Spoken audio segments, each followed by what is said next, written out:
Dr. Lou here, and the topic is marketing your game when someone else publishes it. I'm faced with this situation several times in the next year. And of course, when someone else publishes your game, don't you want to support it? Don't you want to market it?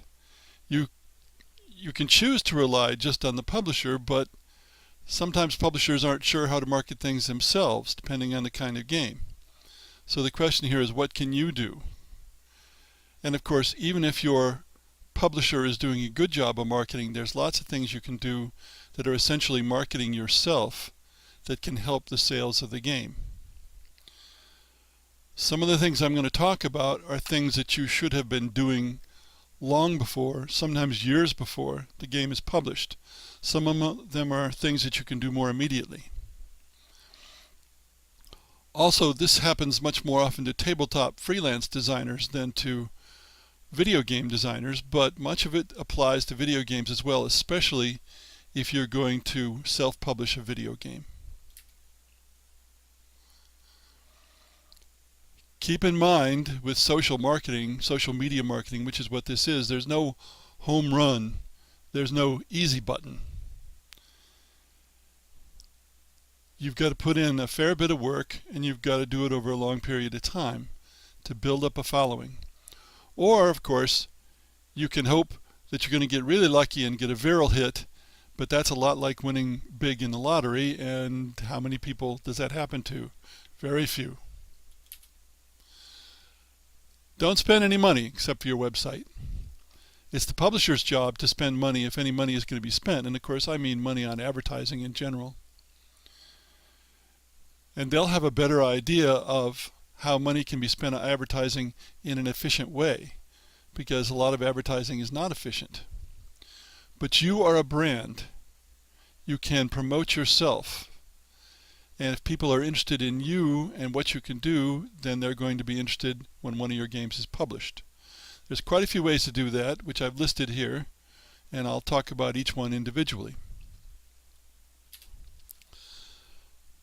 Blogging is one of them. This is a very long-term project. You need to write about what you're doing in relation to game design, write about design theory, write about your philosophy. Some people get into the blogosphere more than others, and they connect with a lot of other blogs, and there's a lot of back and forth discussion. My blog's been running for more than 10 years, but I don't get into that blogosphere kind of thing because it's very, very time consuming. The object is to establish yourself as a known expert and to interest readers in your projects so that when one of your games is published, they'll want to find out more about it and perhaps buy it. It's easy to set up a blog on Geek or Blogger or many other sites with WordPress, for example, and it doesn't cost anything except time. It costs a lot of time and effort to keep a blog running, and of course some people blog almost every day, some people blog like once a week or less, some people blog once a month. It's up to you. You should have a website. Anyone who's a professional should have a website, certainly a professional game designer. Now this is the thing that may cost you a little money, although websites are not very expensive. Website hosting can be $5, $10 a month. Now there's also the question of who's going to make the actual web pages. I don't pay someone else to do it because I'm pretty comfortable with computers, and yes, I've had to learn web editing software. If you're really nowhere with computers, you're not much of a computer expert, you may need to hire someone. But keep in mind, it doesn't need to be fancy, it just needs to be informative. If people come to your website to find out about you, you don't need to do fancy things to keep them there. The fancy things cost money, and they're actually inefficient. So keep it simple, son. LinkedIn is a free service. You can join it, you can link up to people, you can join the groups that are related to your gaming, you can contribute comments to those groups, you can start discussions in those groups, you can even blog there. That's a recent feature that's been added. If you're uncertain of some design question, sometimes you can get a lot of useful feedback when you start a discussion within a group. I should think every game designer should be on LinkedIn. Board Game Geek and Board Game Designers Forum are strictly for tabletop gaming. There's also a Video Game Geek and a Role-Playing Game Geek, but those are much less active. And on these forums, you should contribute to discussions, start your own discussions, the same kinds of stuff. Post your blog there. I have my blog on Blogger, but I also put it on Board Game Geek because I get interesting responses, and I think some of the people who are on Board Game Geek would not bother to go to Blogger and vice versa. You can search for information on Board Game Geek. It's not the greatest, but sometimes you can find what you need to know, especially about other games, about possible competition. The geek lists can be very useful as well. Lists of games that fit particular criteria. When your game is going to be published, make a forum for it. And once it's published, subscribe to that forum and be active on it. In this day and age, some people would say games are all about community, but certainly gamers expect to have their game supported. And they appreciate it when the game designer is active in that support. It doesn't have to take a lot of time, but it can help people look forward to your next game. When your game is published, write a game design diary and try to get that published on Board Game Geek. Board Game Designers Forum is quite small, but it's worth considering. Go there every few days, look at it. I also post my blog there sometimes. Twitter is just about necessary. I was very skeptical about Twitter. The 140 character limit makes it very difficult to run much of a discussion. But there are things you can do. It's good for general publicity, for references to articles, sometimes answers to questions. Sometimes you can even run a brief discussion. Be sure to make yourself useful to followers or people won't want to follow you. I often reference good articles I've read. Anything that comes to mind that I think other people might be interested in, I'll put it on there. And then I'll take the tweets and put them on my blog as well for people who don't inhabit Twitter or aren't my followers. By the way, the easiest trick to get followers on Twitter is to follow other people. There are even bots that will do that. Follow lots of people hoping that then they will follow the Twitter handle that the bot is running for. I don't do that. So while a lot of people you'll find they have almost as many followers as they have people they're following or vice versa, I have a lot more people who are following me than I follow because I'm trying to keep the signal to noise ratio high. And if you're following hundreds of people, it's really difficult to sort out what's going on. Now I have a separate video on my game design channel on YouTube about how Twitter can be useful to a game designer. Facebook, you can set up a page for each of your games. You can try to keep in touch with the community. I don't find it to be as useful as many of these other things. I may find it to be useful in the future, who knows. But remember, every little bit helps.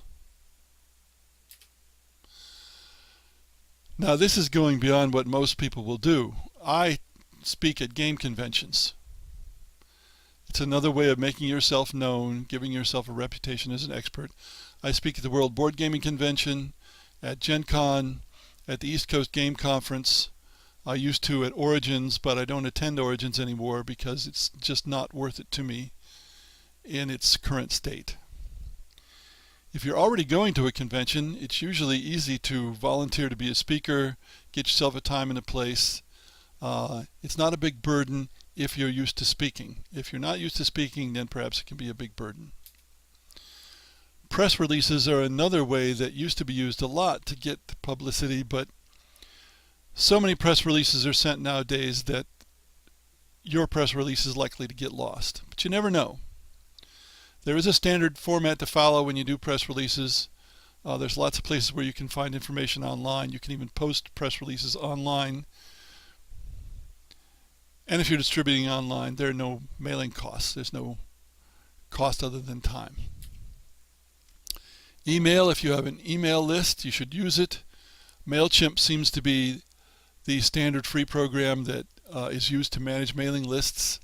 I don't have a mailing list, which is perhaps a fault, but I don't like to bug people by pushing things out to them by email.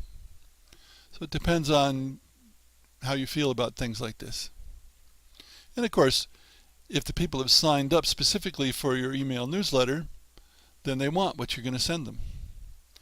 You can easily make a mailing list from your LinkedIn contacts, but then you're going toward the line of spam and away from people who volunteered.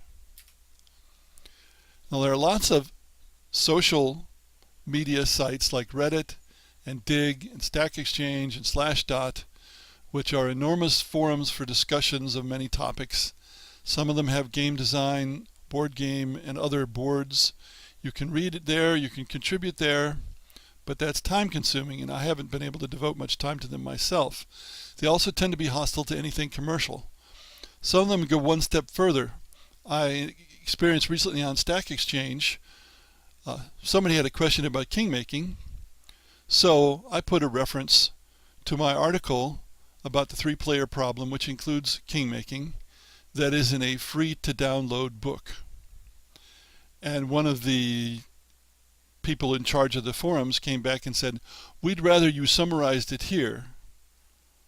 Well, I'm not going to take the time to summarize something when I've already written 5,000 words, so that didn't happen. But some of the answers you see on those forums are very good, although to me they're quite wasted because they don't get seen much compared to if they were put in other places. But it depends on what you like. Here's another thing that people are not going to go to the length of generally, and that's books and courses. I've written a book about game design, published by McFarland in 2012. I offer online courses, obviously. I'm retired from teaching video game design in college. Anything you can do to get attention is worthwhile. And I shouldn't say that. I should say anything sensible, reasonable, professional you can do to get attention. I'm also lucky enough that I designed a minor classic board game, Britannia, more than 30 years ago. But even for me, it's hard to get much traction sometimes in social media. If you plan to do a Kickstarter to support self-publishing, you need to do all the things I've talked about, and with more effort, if you want to have a chance for people to know your game exists. And if they don't know your game exists, they can't buy it. It's the discoverability problem that all games are encountering these days. And that's what you're trying to counteract, is that most people don't even know your game exists. As I said when I started, much of this applies to video game marketing, especially when you self-publish.